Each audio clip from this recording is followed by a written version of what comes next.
Yeah, smashed it. Congrats, man. Well done. Yeah, we just managed to catch the end. Yeah, you take my mic. Yeah. On the stream. Yeah, how did that go? Yeah, talk us through it.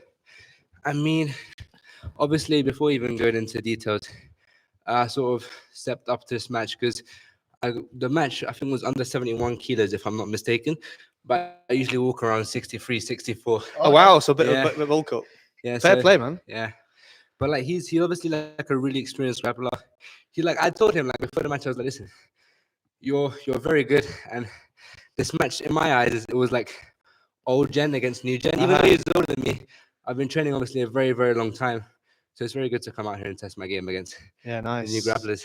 We were saying this just now, weren't we? There seems to be like a real new wave of guys like yourself who are just so good, and the level, even from blue belt up, is just really high. Yeah, like the almost like the belt expectation, especially in no-gi, is more strict. Yeah.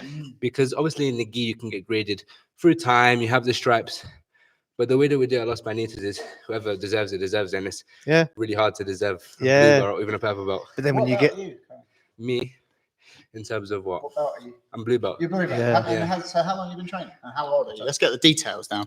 I'm 18. I turned 18 in June, 2 months ago. And I've been training for, I think, almost 13 years. Amazing. So you started when you're 5? Yeah, I started when I was 5. Sick, I started with the guy who started Los Leites, Joe. Yeah. He was a Roger Gracie black belt. And Yeah.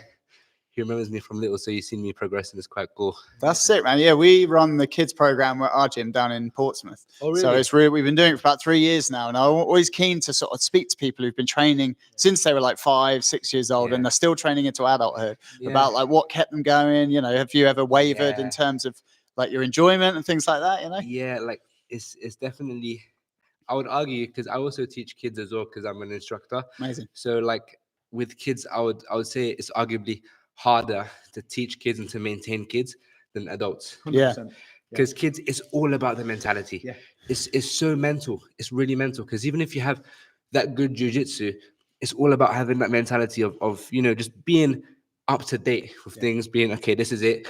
I need to do this, I need to do that. Because what drives kids is like even I don't know, you probably have some kids that have like maybe injured themselves during training, and sometimes it's not even a huge injury, it's just shock, right? Yeah. And if you'd be like, oh my days, they'll cry, they'll be like, it's a serious thing, but if you're like, it's fine, get up.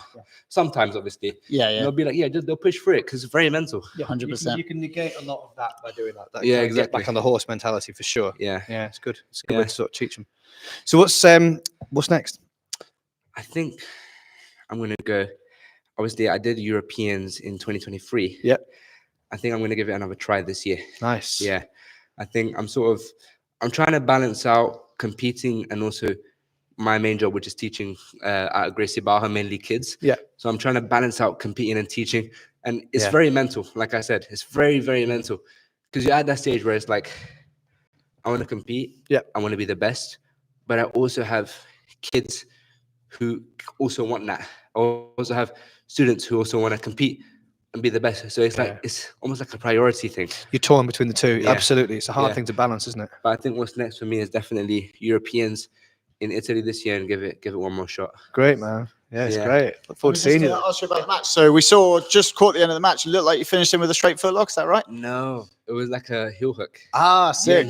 I think he was trying to foot lock me. I think they call it a Woj lock or something. Right. Yeah. Foot lock on the other side, and he sort of crossed his feet over, and I wasn't feeling any pressure. I didn't need to stand up or get out or anything, but I was trying to create an angle so I can dive into the leg. And what I did is because he already has me in a very deep entanglement, I sort of turned over, got the heel hook bite, and I don't even need the reap because he's holding my leg. His hips are already trapped over with my leg. So he should just get the grip and fall back. And I heard his knee tear quite a bit. Yeah, it's one of those things that if you do it slowly, the submission, he'll pop out. Like he'll pop his foot out and get free.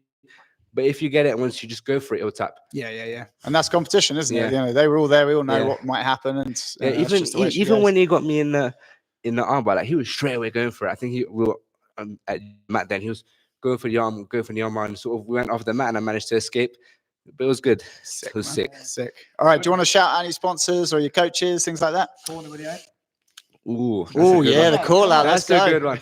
Obviously, I want to say thank you to everyone who's been supporting me, Los Banditos, Joe, Chico, Gracie Baja, everyone who came out today. Obviously, thank I think you guys know who Combat Sports Hygiene are. Sure, yeah. They're also helping me out. It's quite Sick, the product's man. quite cool. But I think we joked about this before the fight.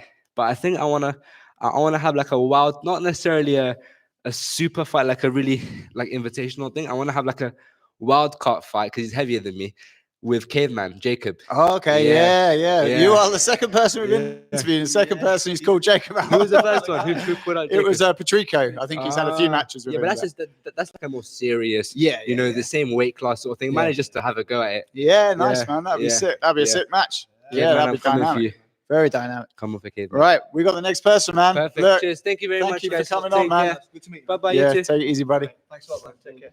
Bye bye.